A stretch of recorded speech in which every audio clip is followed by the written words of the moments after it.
Hi everyone and welcome back. Today we're going to revisit the pizza crust that I shared several weeks ago. The first time in a while that I had made it was on film for you guys, and it really didn't turn out great. Since then I perfected the recipe, I think, so I'm going to share with you what I'm doing now as opposed to what I did a couple weeks ago. So for starters, we are going to keep the same recipe. It's still going to be a 1-for-1 of the non-fat Greek yogurt and the self-rising flour. So let's get that going.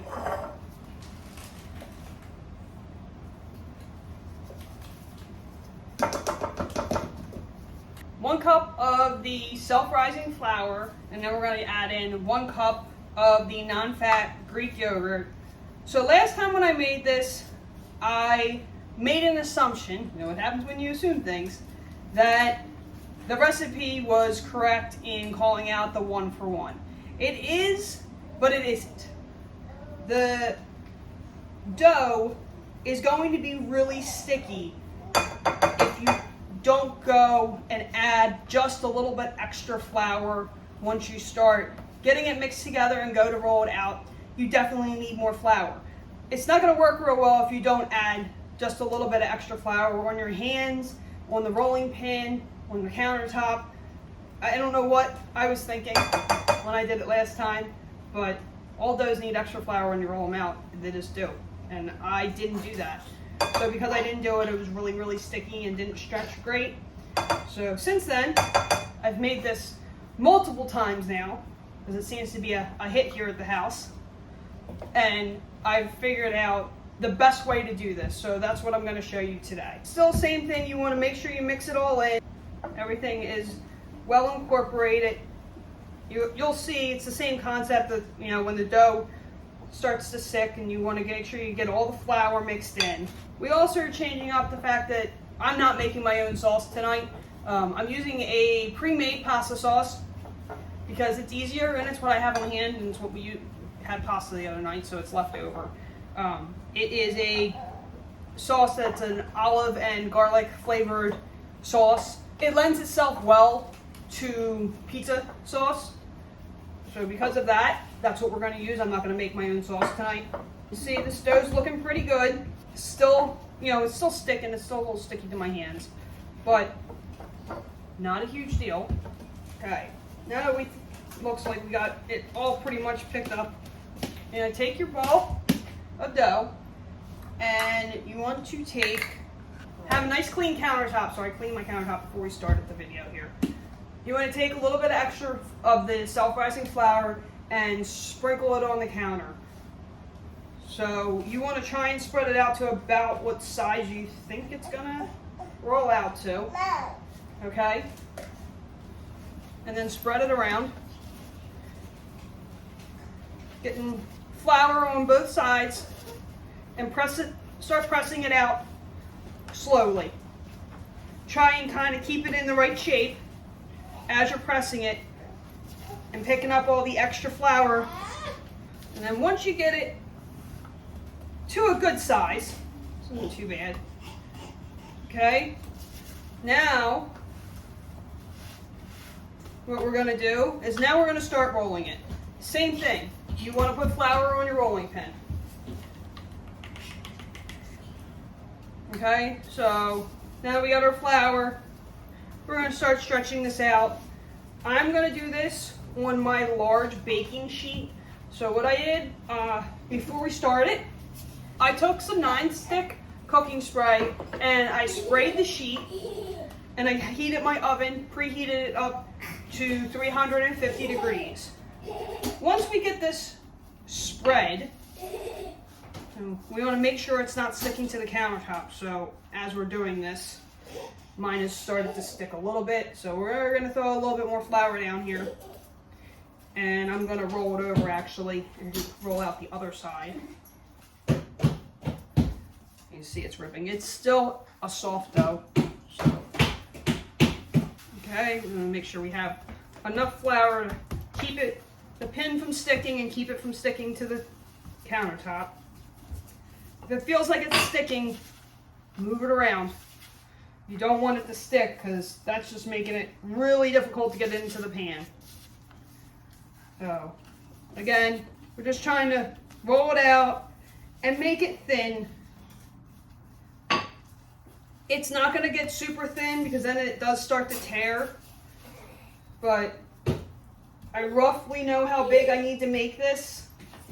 You're not really going to get a crust, per se, a round edge crust. But, you know, you can treat this more as a flatbread type deal, which is normally how we use it.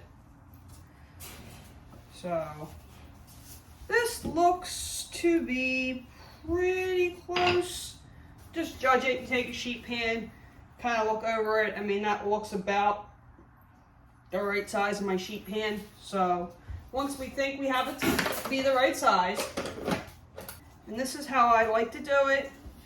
I like to take the crust and basically fold it, because then I can see where it's sticking and if it's sticking. You just don't press it down as you're folding it, and you should be able to unroll it without it sticking and ripping to each other. Just take your time pulling it off the counter, and once you think you got it pretty close to the end, which is about where I got it here, you bring your baking sheet in, get it close, and then you just kind of lift and unroll. You can see it kind of stuck to my counter here. I must not have had enough flour right there. But, like I said, just kind of unroll it gently. I know it doesn't look like it's the right size, but I'm going to adjust it and it's going to fit my pan just fine. It gets kind of squished up when you roll it a little bit. I have found that you don't really want to roll this in the pan. It does stick, like sticks to the pan really bad when you do that. So we're going to try not, you want to try and not do that. You want to really roll this out on your countertop. That's really the best way to do this. So again, this isn't really the quote unquote prettiest crust, but once you kind of have it in place, basically where it needs to go, if you did get a hole, you just want to kind of smooth it back in there. If you have anything that's close to the edges, that's what you can roll into your pizza crust edge. Just kind of bunch it up. I don't really roll it because it just doesn't seem to work out great for me. You can see it still is pretty stretchy. Yeah, a little bit of a hole right there. So this is going to shrink up a lot when you cook this. I think that's probably the biggest thing that's going to change from the previous recipe is the time cooking. Besides making sure that you have enough flour on your countertop and rolling pin to roll this out so it doesn't stick, you also need to adjust the baking time from what I had previously had discussed. The time that I've found that works the best on the crust is 350 for 15 minutes. That'll give you a nice golden crust on the bottom, and it'll still give you time to then cook the pizza for another 15 minutes and it not burn, but have a nice actual hard crust so that it doesn't flop when you pick it up with the toppings. So, as you can see, it's a nice brown crust after 15 minutes in the oven. So that's ready to go. Now what we're gonna do is we're gonna add in our pizza toppings. Like I said, we're gonna use jarred pasta sauce. Give it a good mix. Put as much sauce on there as you want. I'm not huge on the sauce, so it's not really gonna be a lot, but it's gonna be enough that it's gonna, taste like pizza. Now that we have our sauce on, we're gonna add mozzarella cheese. You do some.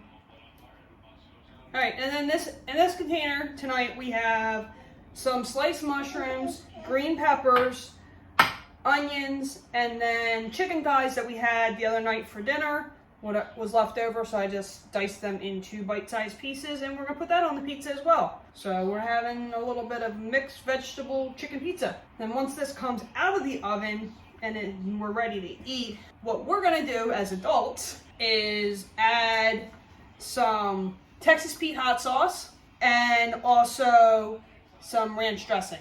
So if you've never had hot sauce on a pizza, I highly suggest it. It's extremely tasty that way. Okay, we're gonna try and get all those toppings on here. Now what we're gonna do is put this in the oven for another 15 minutes. Here's how the pizza looks after 15 minutes in the oven at 350.